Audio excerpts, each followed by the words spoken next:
माताओं एवं बहनों का एक बार फिर से स्वागत है आपके अपने चैनल स्टडी ओनली में। तो महिला पर्यवेक्षक भर्ती 2025 के लिए आज की जो क्लास है पोषण एवं स्वास्थ्य की क्लास है। क्लास नंबर की बात करें, क्लास नंबर तीसरी है और इसमें आपका अगर आपके एग्जाम की बात करें तो पोषण एवं स्वास्थ्य से आपके एग्जाम में 55 नंबर के इस सब्जेक्ट से क्वेश्चन देखने को मिलेंगे आपको, ठीक है।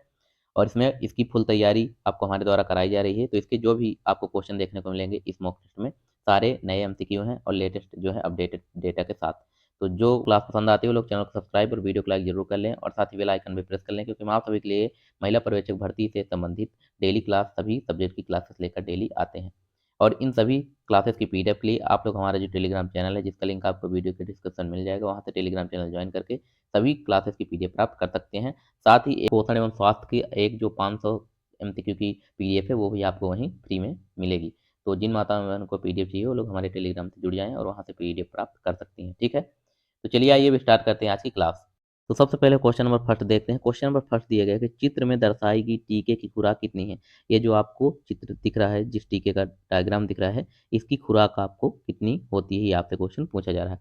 इसका जो राइट आंसर है ऑप्शन बी है, यानी कि 0.5 ml, आधा जो है हाफ ml जो है इस टीके की खुराक दी जाती है। फिर इसके बारे में आगे बात करते हैं। तो जो बीमारियां पेंटावेलेंट टीके के अंतर्गत आने वाली 5 प्रमुख बीमारियां हैं और इसका टीका है पेंटावेलेंट का टीका है।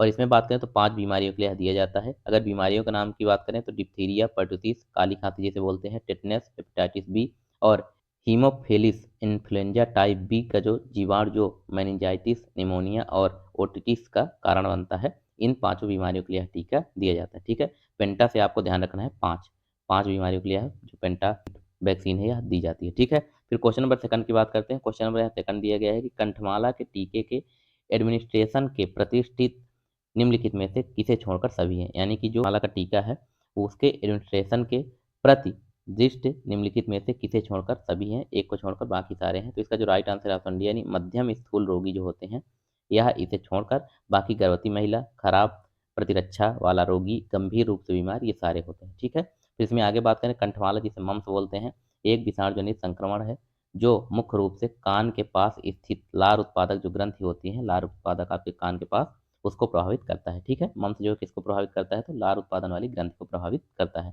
उसके बाद इसमें आगे बात करें किससे फैलता है, इसके वायरस का क्या नाम है, तो पैरामाइक्सो वायरस इसका नाम है, ठीक है। इसी की वजह से फैलता है। और इसके लिए जो टीका लगाया जाता है तो एमएमआर जो टीके से इसे रोका जा सकता है, यानी कि जो टीका लगाया जाता है इसके लिए कंठमाला के लिए तो एमएमआर का जो टीका है इसके माध्यम से इसे रोका जा सकता है। फिर क्वेश्चन नंबर थर्ड की बात करते हैं। क्वेश्चन नंबर यहाँ थर्ड दिया गया, दस्त को नियंत्रित करने का टीका है, यानी दस्त को नियंत्रित करने के लिए कौन सा टीका दिया जाता है, ये आपके सामने ऑप्शन दिए गए। इसका right answer option B, rota virus जो टीका होता है दस्त को नियंत्रित करने के लिए दिया जाता है, ठीक है। फिर आगे इसमें बात करें तो डायरिया को नियंत्रित करने वाली वैक्सीन रोटा वायरस होती है, डायरिया यानी कि दस्त, ठीक। फिर क्वेश्चन नंबर फोर की बात करते हैं। क्वेश्चन नंबर यहाँ फोर दिया गया कि निम्नलिखित में से कौन सा स्थान एक नवजात को अंतःपेशी से एकार्थक हेप बी, यानी कि हेपेटाइटिस बी की बात की जा रही है, हेपेटाइटिस बी टीका देने के लिए सबसे अच्छा स्थान माना जाता है, ये आपके सामने ऑप्शन दिए गए हैं। इसका जो राइट आंसर है ऑप्शन बी, यानी वेस्टस ट्रलिस जो होता है स्थान, ये सबसे अच्छा स्थान माना जाता है। इसको आपको डायग्राम से बताते हैं कि कहाँ पास होती है। तो यहाँ आप डायग्राम में देख सकते हैं, आपके पैर में ये जो जांग वाला हिस्सा है यही पेशी है पाई जाती है, ठीक। यहाँ आप देख सकते हैं जो रेड वाला एरिया है इसी एरिया में। फिर इसका क्वेश्चन नंबर फाइव की बात करते हैं। क्वेश्चन नंबर फाइव दिए गए है कि शिशुओं को दी जाने वाली ट्रिपल वैक्सीन डीपीटी किन रोगों से प्रतिरक्षा प्रदान करता है, ये आपके सामने ऑप्शन दिए गए हैं। तो इसका जो राइट आंसर है ऑप्शन सी, यानी काली खांसी, जिसे काली खांसी हो गई, टिटनेस और डिप्थीरिया, इन तीनों के लिए पर्टुसिस, काली खांसी, टिटनेस और डिप्थीरिया के लिए जो वैक्सीन है डीपीटी ये दिया जाता है, ठीक है। तो इसमें आगे बात करते हैं। तो डीपीटी एक संयुक्त टीका है जो 3 रोगों डिप्थीरिया, पर्टुसिस यानी काली खांसी और टिटनेस से सुरक्षा प्रदान करता है। फिर क्वेश्चन नंबर सिक्स की बात करते हैं। क्वेश्चन नंबर यहाँ सिक्स दिया गया है, बीसीजी टीका किस प्रकार का टीका है, ये आपके सामने ऑप्शन दिए गए हैं। तो इसका जो राइट आंसर है ऑप्शन बी, यानी लाइव क्षीणन टीका होता है। बीसीजी का जो टीका होता है लाइव क्षीणन टीका है, लाइव एटेन्यूएटेड वैक्सीन होती है ये, ठीक है। फिर यदि के प्रति प्रतिरोधक क्षमता बढ़ाने के लिए, यानी अपने आपकी बॉडी में जब ये टीका लगाया जाता है तो तपेदिक की जो प्रतिरोधक क्षमता है उसको बढ़ाने के लिए, ठीक है, उससे लड़ने के लिए। और जीवित क्षीणित बोवाइन ट्यूबरल बैसिलस होता है और यह त्वचा के अंदर दिया जाता है, ठीक है। फिर क्वेश्चन नंबर सेवन की बात करते हैं। क्वेश्चन नंबर यहाँ सेवन दिया, अत्यधिक ऊष्मारोधी जो प्रतिरोधी टीका है कौन सा है, ये आपके सामने टीके के प्रकार दिए गए हैं। इनमें से कौन सा सबसे अत्यधिक ऊष्मा प्रतिरोधी टीका होता है, तो इसका जो राइट आंसर है ऑप्शन डी, यानी टीटी का जो टीका होता है ये सबसे ज़्यादा ऊष्मा प्रतिरोधी टीका होता है। तो इसमें आगे बात करें, ओपीवी ऊष्मा के प्रति सबसे अधिक संवेदनशील होता है। जो ओपीवी टीका होता है सबसे अधिक संवेदनशील होता है ऊष्मा के प्रति। टीटी ऊष्मा का विरोध कर सकता है, यानी कि टीटी सबसे ज़्यादा ऊष्मा प्रतिरोधी होता है, ठीक। फिर बीसीजी इसे 2 से 8 डिग्री सेल्सियस तापमान पर संग्रहित किया जाता है, जो बीसीजी का टीका होता है। और एमएमआर की बात करें तो -50 से +8 डिग्री सेल्सियस तापमान में संग्रहित किया जाता है एमएमआर का टीका, ठीक। फिर क्वेश्चन नंबर 8 की बात करते हैं। क्वेश्चन नंबर 8 दिया गया है कि डैश डैश पीत ज्वर के लिए दिया जाने वाला टीका है। इसका जो राइट आंसर है ऑप्शन बी है।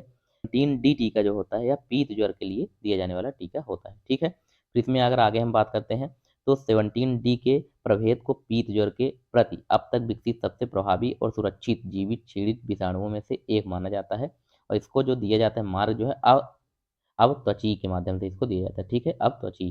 फिर इसके बाद क्वेश्चन नंबर 9 की बात करते हैं। क्वेश्चन नंबर 9 दिए गए हैं, निम्नलिखित में से कौन सा टीका जन्म के समय नहीं लगाया जाता है। ये आपके सामने ऑप्शन दिए गए। इसका जो राइट आंसर है ऑप्शन ए है। एचआईवी जो है यह जन्म के समय नहीं लगाया जाता। बाकी आपको ओपीवी टीका, बीसीजी और हेपेटाइटिस बी ये सारे जो है जन्म के टाइम में लगाए जाते हैं, ठीक है। फिर इसमें आगे बात कर लेते हैं, टीकाकरण की सूची है।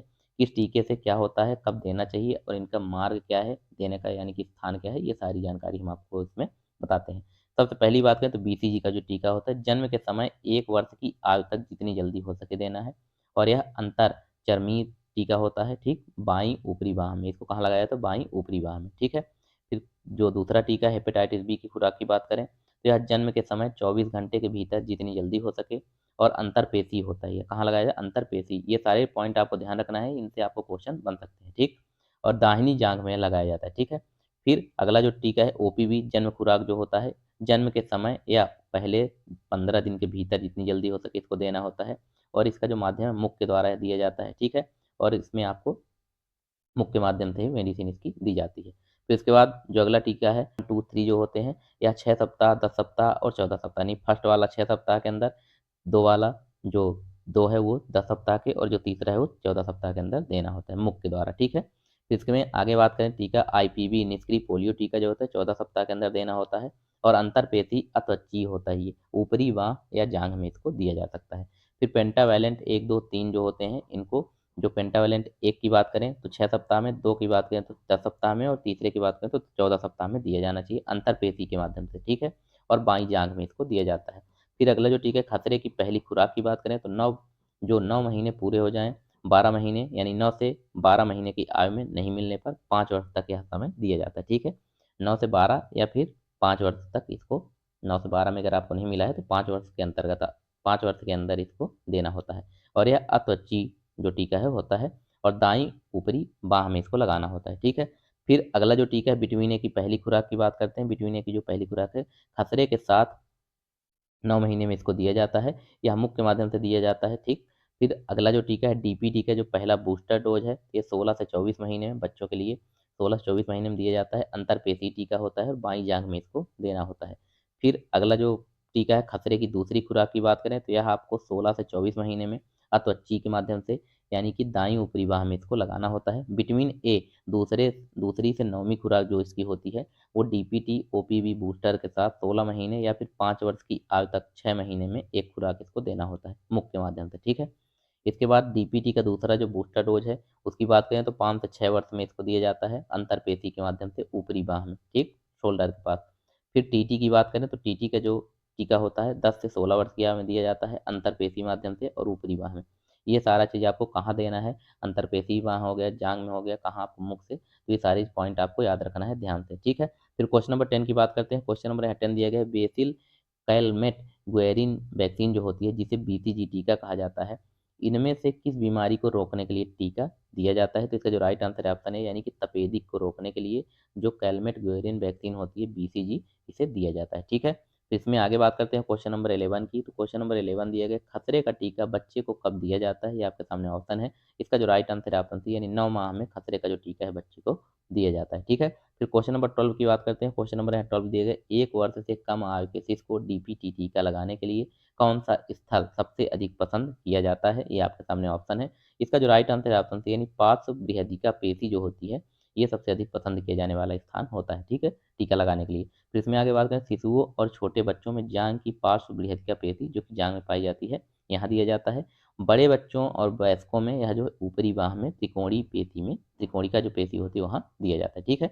इसके बाद क्वेश्चन नंबर 13 की बात करते हैं। क्वेश्चन नंबर है 13 दिए गए, प्रसव पूर्व माता को दी जाने वाली टीके की दो खुराक के बीच न्यूनतम अंतराल डैश डैश का होना चाहिए। कितना अंतराल होना चाहिए? तो इसका जो राइट आंसर है ऑप्शन है, यानी कि 1 महीने का अंतराल होना चाहिए। ठीक है, फिर इसमें आगे बात करते हैं। तो टिटनेस एक जानलेवा बीमारी होती है, टिटैनी नामक वायरस के कारण है, जीवाणु के कारण फैलता है। ठीक है, किसके कारण? तो क्लस्ट्रोडियम टिटैनी नामक जीवाणु के कारण।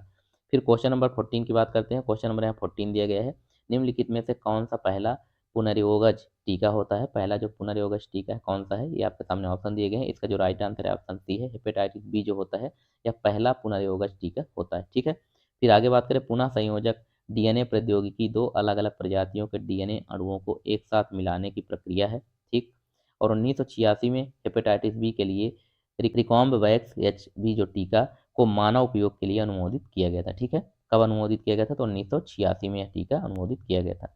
फिर क्वेश्चन नंबर 15 की बात करते हैं। क्वेश्चन नंबर है 15 दिए, कोल्ड चेन प्रक्रिया में walk in cold room vaccine संग्रहित डैश डैश महीने तक होता है, यानी कितने महीनों तक जो कोल्ड रूम जो होते हैं वहाँ वैक्सीन को कितने महीने तक संग्रहित किया जा सकता है? तो इसका जो राइट आंसर है ऑप्शन सी है, 3 महीने तक। ठीक, कितने महीने तक? तो 3 महीने तक इसे कोल्ड स्टोर में संचालित किया जा सकता है। फिर इसमें आगे बात करते हैं, कोल्ड चेन प्रक्रिया खराब होने वाले उत्पादों के लिए एक लॉजिस्टिक प्रबंधन प्रक्रिया है, जिसे अंत से अंत तक गुणवत्ता और सुरक्षा बनाए रखने के लिए प्रशीतित यानी कि ठंडे रूम जो होते हैं ताप की आवश्यकता होती है। इसमें कोल्ड सप्लाई चेन में उत्पादों को तैयार करने, संग्रहित करने और परिवहन करने के लिए कार्यों की एक श्रृंखला को करना शामिल होता है। ठीक है, फिर क्वेश्चन नंबर 16 की बात करते हैं। क्वेश्चन नंबर 16 है, वेरिसेला वैक्सीन डैश डैश है, यानी वेरिसेला जो वैक्सीन है क्या होती है? ये आपके सामने ऑप्शन दिए गए हैं। इसका जो राइट आंसर है ऑप्शन बी, यानी जीव छीणिता टीका होता है। वेरिसोला जो वैक्सीन है जीव छीणिता टीका होता है। फिर इसमें आगे बात करें, वेरिसोला जिसे चिकन पॉक्स के नाम से भी जाना जाता है, वेरिसेला जोस्टर जो विषाणु के कारण होने वाली एक अत्यधिक संक्रामक बीमारी होती है। तो इसके वायरस की बात करें तो वेरिसेला जोस्टर विषाणु के कारण यह बीमारी फैलती है, चिकन पॉक्स। ठीक, फिर क्वेश्चन नंबर 17 की बात करते हैं। क्वेश्चन नंबर 17 दिया गया कि बीसीजी टीका डैश डैश से बनाया जाता है। जो बीसीजी टीका है वो किससे बनाया जाता है? ये आपके सामने ऑप्शन दिए गए हैं। राइट आंसर ऑप्शन है, टीबी बैक्टीरिया का कमजोर स्ट्रेन लेकर ये बनाया जाता है। ठीक, बीसीजी का जो टीका है टीबी बैक्टीरिया का कमजोर स्ट्रेन लेकर इसको बनाया जाता है।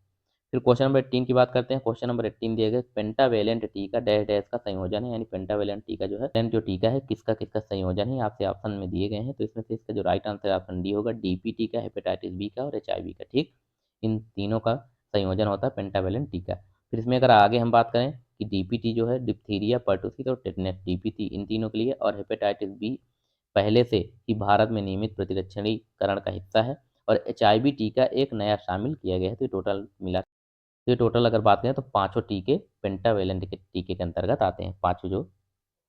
फिर क्वेश्चन नंबर 19 की बात करते हैं। क्वेश्चन नंबर 19 दिया गया है कि डैश डैश मौखिक पोलियो टीका है, यानी कि इसमें से कौन सा टीका है जो मौखिक यानी कि मुंह के द्वारा दिया जाता है? ये आपके सामने ऑप्शन दिए गए हैं। तो इसका जो राइट आंसर है ऑप्शन ए है, जीवित तनु टीका जो होता है या मौखिक पोलियो टीका होता है, जीवित तनु टीका। ठीक, तो इसमें अगर आगे बात करें, एक मौखिक पोलियो वैक्सीन ओपीवी में जीवित लेकिन कमजोर तनु पोलियो वायरस होता है। ठीक है, फिर क्वेश्चन नंबर 20 की बात करते हैं। क्वेश्चन नंबर है 20 दिया है, ग्रीवा कैंसर की रोकथाम के लिए किस टीके का उपयोग किया जाता है? ये आपके सामने ऑप्शन दिए गए हैं।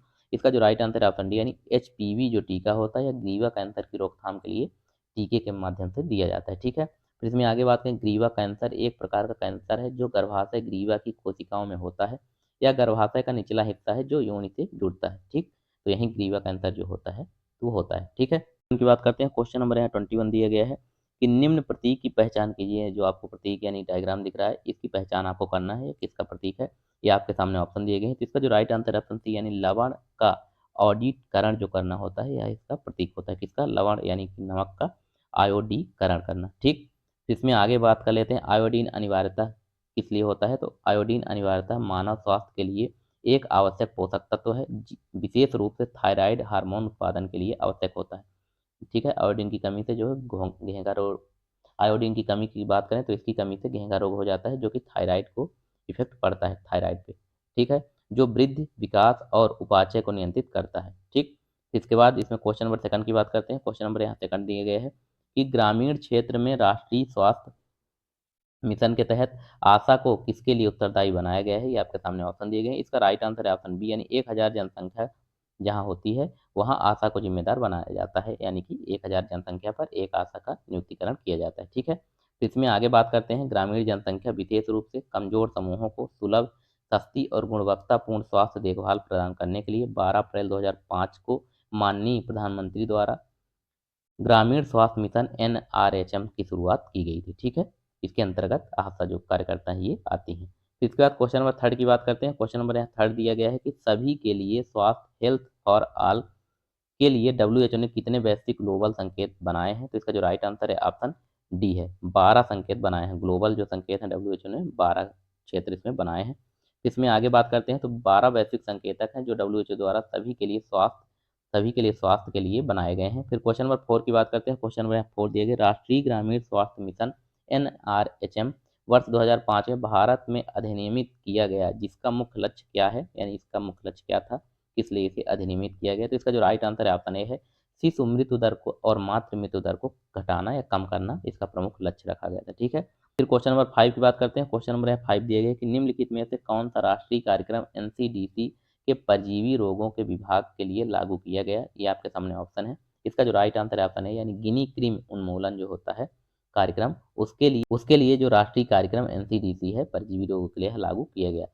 फिर इसमें आगे बात करते हैं तो राष्ट्रीय रोग नियंत्रण केंद्र NCDC पूर्व में राष्ट्रीय संचारी रोग संस्थान NICD की उत्पत्ति 1909 में की गई थी। ठीक है, कसौली हिमाचल प्रदेश में स्थापित सेंट्रल मलेरिया ब्यूरो के रूप में हुई थी और फिर इसे 1927 में इसका नाम बदलकर मलेरिया सर्वे ऑफ इंडिया कर दिया गया। ठीक, इसके बाद क्वेश्चन नंबर 6 की बात करते हैं। क्वेश्चन नंबर 6 दिया गया कि राष्ट्रीय कुष्ठ उन्मूलन कार्यक्रम के तहत की गई प्रमुख पहल क्या है? ये आपके सामने ऑप्शन दिए गए हैं।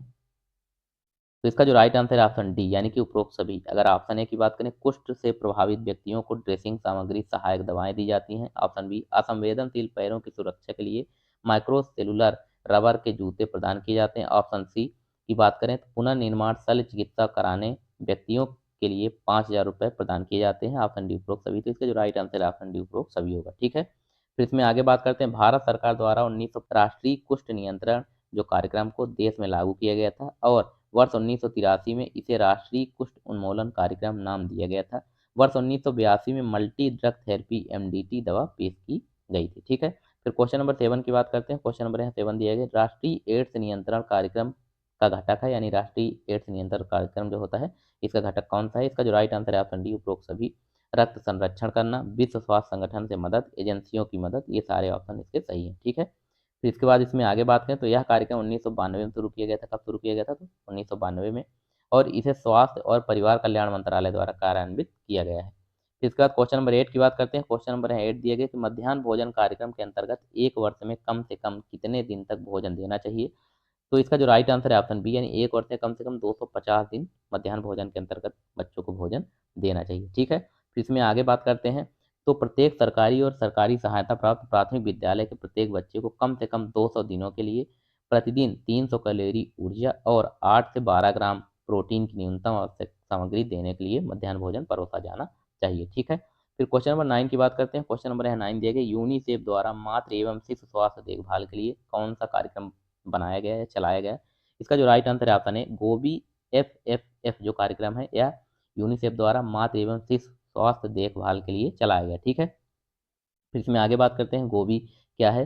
तो गोबी की बात करें तो गोबी का फुल फॉर्म जो होता है ग्रोथ मॉनिटरिंग ओरल डिहाइड्रेशन का मतलब होता है इम्यूनाइजेशन। ठीक, अगर इसमें हिंदी में बात करें तो विकास निगरानी यानी ग्रोथ मॉनिटरिंग, मौखिक पुनर्जलीकरण ओरल रिहाइड्रेशन, स्तनपान ब्रीस्ट फीडिंग, ठीक, और प्रतिरक्षा यानी इम्यूनाइजेशन होता है इसका। ठीक, फिर इसमें आगे बात करें यूनिसेफ को 11 दिसंबर 1946 को संयुक्त राष्ट्र संघ महासभा द्वारा बनाया गया था। इसकी स्थापना कब की गई थी? तो 11 दिसंबर 1946 को यूनिसेफ की स्थापना की गई थी। ठीक है, फिर क्वेश्चन नंबर 10 की बात करते हैं। क्वेश्चन नंबर 10 दिया गया कि राष्ट्रीय दृष्टिहीनता नियंत्रण कार्यक्रम NPCB का आरंभ किस वर्ष में किया गया था? तो ये आपके सामने ऑप्शन है। इसका जो राइट आंसर है ऑप्शन बी, यानी 1976 में। कब किया गया था इसका आरंभ? 1976 में। फिर इसमें आगे बात करते हैं भारत सरकार द्वारा वर्ष 1976 में दृष्टिहीनता के प्रसार को कुल जनसंख्या के 0.3% तक कम करने के लक्ष्य के साथ राष्ट्रीय दृष्टिहीनता नियंत्रण कार्यक्रम आरंभ किया गया था और इसका लक्ष्य कितना था? 0.3% कम करना। ठीक है, फिर इसमें क्वेश्चन नंबर 11 की बात करते हैं। क्वेश्चन नंबर 11 है कि चित्रित राष्ट्रीय स्वास्थ्य कार्यक्रम की पहचान कीजिए, यानी जो आपको डायग्राम दिख रहा है तो इसमें आपको राष्ट्रीय स्वास्थ्य कार्यक्रम की पहचान करना है। कौन सा कार्यक्रम का यह जो डायग्राम है ये है? तो इसका जो राइट आंसर है ऑप्शन सी, यानी राष्ट्रीय किशोर स्वास्थ्य कार्यक्रम में यह डायग्राम होता है, ठीक है, राष्ट्रीय किशोर स्वास्थ्य कार्यक्रम में। फिर इसमें आगे बात करें, प्रारंभ RKSK कार्यक्रम जनवरी 2014 में प्रारंभ किया गया था, जिसका लक्ष्य भारत में 10 से 19 वर्ष की आयु के किशोरों के स्वास्थ्य और कल्याण में सुधार करना था। ठीक, फिर क्वेश्चन नंबर 12 की बात करते हैं। क्वेश्चन नंबर यहाँ 12 दिया गया है, राष्ट्रीय परिवार एवं स्वास्थ्य सर्वेक्षण 4 के अनुसार भारत में शादीशुदा औरतों के लिए दंपत्ति हिंसा होती है। कितनी दंपत्ति हिंसा होती है? इसका राइट आंसर है ऑप्शन ए, यानी 28.8% दंपत्ति जो हिंसा है वो होती है महिलाओं के प्रति, ठीक है। इसमें अगर आगे बात करें तो राष्ट्रीय परिवार और स्वास्थ्य सर्वेक्षण 4 के अनुसार भारत में विवाहित महिलाओं के लिए युगल 28.8% जो है दंपत्ति के प्रति हिंसा होती है, ठीक है। फिर क्वेश्चन नंबर 13 की बात करते हैं। क्वेश्चन नंबर 13 है, भारत हर वर्ष यानी प्रत्येक वर्ष में डैश डैश को राष्ट्रीय टीकाकरण दिवस मनाता है, यानी भारत जो है प्रत्येक वर्ष किस दिन राष्ट्रीय टीकाकरण दिवस मनाता है? तो इसका जो राइट आंसर है ऑप्शन सी, 16 मार्च को भारत प्रतिवर्ष राष्ट्रीय टीकाकरण दिवस मनाता है। फिर इसमें आगे बात करें, राष्ट्रीय टीकाकरण दिवस 2022 का विषय टीके सभी, जो 2022 की थीम थी, टीके सभी के लिए काम करते हैं, यह थीम थी। यह विषय टीकाकरण के महत्व और कैसे सभी को जानलेवा रोगों से बचाने की महत्वपूर्ण भूमिका निभाता है, उस पर जोर दिया गया था, ठीक है। 2022 की थीम थी। फिर क्वेश्चन नंबर 14 की बात करते हैं। क्वेश्चन नंबर 14 है, निम्नलिखित में से किस बीमारी को WHO ने दुनिया से उन्मूलित घोषित कर दिया है? ये आपके सामने ऑप्शन है। इसका जो राइट आंसर है ऑप्शन डी, यानी स्मॉल पॉक्स को WHO ने दुनिया से उन्मूलित घोषित कर दिया है, ठीक। फिर इसमें आगे बात करते हैं तो चेचक का अंतिम जो ज्ञात मामला है 1977 में इथोपिया में देखा गया था या दर्ज किया गया था, और 1980 में इसे पूर्ण रूप से उन्मूलित घोषित घोषणा कर दी गई है WHO के द्वारा, ठीक। फिर क्वेश्चन नंबर 15 की बात करते हैं। क्वेश्चन नंबर 15 दिया गया है कि विश्व स्वास्थ्य संगठन यानी WHO के वर्गीकरण के अनुसार पहली और तीसरी तिमाही में डैश डैश से कम हीमोग्लोबिन स्तर वाली गर्भवती महिलाओं को अरक्तता यानी कि एनीमिया पीड़ित माना जाता है।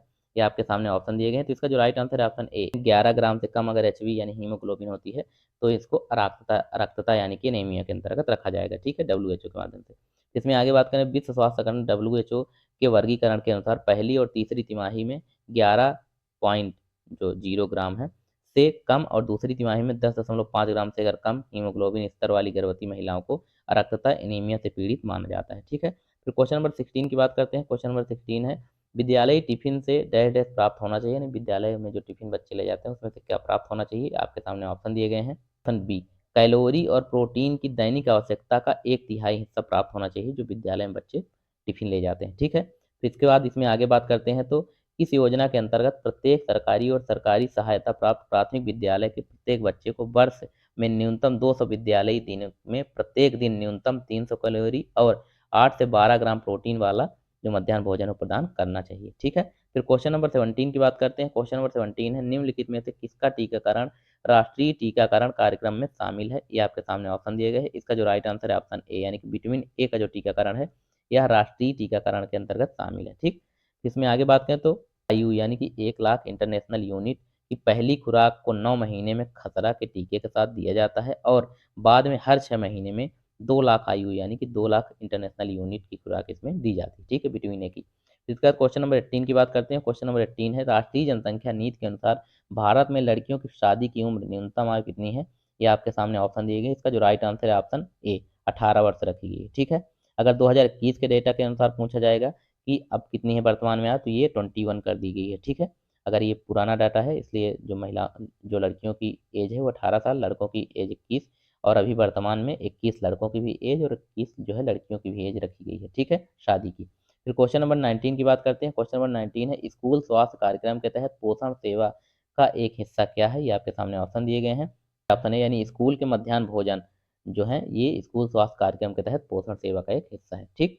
इसमें आगे बात करते हैं, मध्याह्न भोजन कार्यक्रम की शुरुआत 1995 में तमिलनाडु के मुख्यमंत्री श्री के कामराज द्वारा प्राथमिक शिक्षा के लिए पोषण सहायता के राष्ट्रीय कार्यक्रम के तहत शुरू किया गया था। कब? 1995 में। कहाँ से? तो तमिलनाडु में, ठीक है, सबसे पहले। फिर इसके बाद 2002 में उच्चतम न्यायालय के आदेशों से संपूर्ण योजना को सभी राज्यों में लागू किया गया, ठीक है। फिर क्वेश्चन नंबर 20 की बात करते हैं। क्वेश्चन नंबर 20 है लेकिन क्वेश्चन नंबर अगर देखा जाए तो 40 है, ठीक। PDF क्या है कि अलग अलग बनती है इसलिए 1-2 क्वेश्चन इसमें दिया जाता है, बाकी टोटल अगर देखा जाए तो 40 क्वेश्चन है इसमें, ठीक है। उसके बाद क्वेश्चन नंबर 20 दिया गया है कि भारत में WHO का मुख्यालय कहाँ स्थित है? तो इसका जो राइट आंसर है ऑप्शन सी, यानी नई दिल्ली में। भारत में अगर पूछा जाए तो इसका WHO का जो मुख्यालय है नई दिल्ली में स्थित है, ठीक। उसके बाद इसमें आगे बात करें तो विश्व स्वास्थ्य संगठन यानी WHO संयुक्त राष्ट्र की एक विशिष्ट गैर राजनीतिक स्वास्थ्य एजेंसी है और डब्ल्यूएचओ की शुरुआत की बात करें तो अप्रैल 1945 में इसकी शुरुआत की गई थी और डब्ल्यूएचओ का मुख्यालय 1946 जिनेवा स्विट्जरलैंड में है। ठीक, इसका मुख्यालय कहाँ है तो जिनेवा स्विट्जरलैंड में है। और अगर डब्ल्यूएचओ गठन की बात करें, डब्ल्यूएचओ की गठन जो है कब किया गया था, तो 7 अप्रैल 1948 को यह अस्तित्व में आया, यानी कि इसका गठन जो है 7 अप्रैल 1948 को किया गया। ठीक, माताओं एवं बहनों को हमारी क्लासेस पसंद आई हो, लोग चैनल को सब्सक्राइब और वीडियो को लाइक जरूर कर लें और साथ ही बेल आइकन भी प्रेस कर लें। और क्लासेस की पीडीएफ के लिए आप लोग जो हमारा टेलीग्राम चैनल है, जिसका लिंक आपको वीडियो के डिस्क्रिप्शन में मिल जाएगा, वहाँ से ज्वाइन करके आप सभी क्लासेस की पीडीएफ भी प्राप्त कर सकते हैं। ठीक है, और 500 जो क्वेश्चन की एमसीक्यू की सीरीज है, जिसमें आपको साथ में डिटेल भी दिया जाएगा, वो पीडीएफ भी आपको, जो पोषण एवं स्वास्थ्य की पीडीएफ है, सारे क्वेश्चन उसमें आपको मिल जाएंगे, तो वो पीडीएफ भी आप लोग करके पढ़ सकती हैं, जिन माताओं एवं बहनों को पढ़ना है। ठीक है, तो मिलते हैं आप सभी से नेक्स्ट क्लास में, तब तक के लिए आप सभी का धन्यवाद।